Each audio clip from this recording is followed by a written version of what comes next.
Hello bachon, let's read the question. The question is, four pendulum A, B, C, D are suspended from the same elastic support as shown in figure. A and C are same length while B is smaller than A and D is larger than A. If A is given transverse displacement, then who has L maximum displacement? ठीक है बच्चों, तो किसका maximum displacement होगा ये हमें find out करना है। अब देखो हमें क्या गिवन है, सबसे पहले एल ए यानी length of A is equals to क्या है, लेंथ ऑफ सी। और एल ए की वैल्यू हमें क्या गिवन है, L A is greater than L B.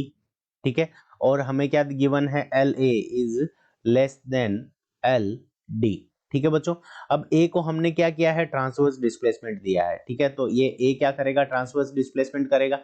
तो देखो इलास्टिक सपोर्ट होने के कारण क्या होगा, इसके अंदर एसएचएम होगा, तो T is equals to SHM का जो टाइम पीरियड आएगा T is equals to square root L upon जी।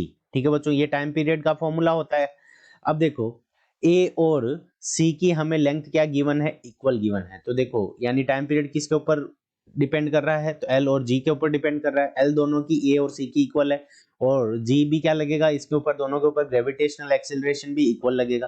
तो इसका मतलब क्या हो जाएगा, time period of A is equals to क्या हो जाएगा, टाइम पीरियड ऑफ सी। यानी दोनों का टाइम पीरियड क्या हो गया, इक्वल हो गया।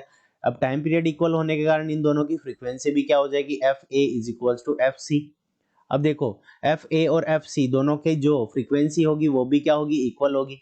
अब फ्रीक्वेंसी इक्वल होने के कारण इन दोनों के अंदर क्या होगा, ए और सी के अंदर रेजोनेंस होगा। तो resonance resonance will take place.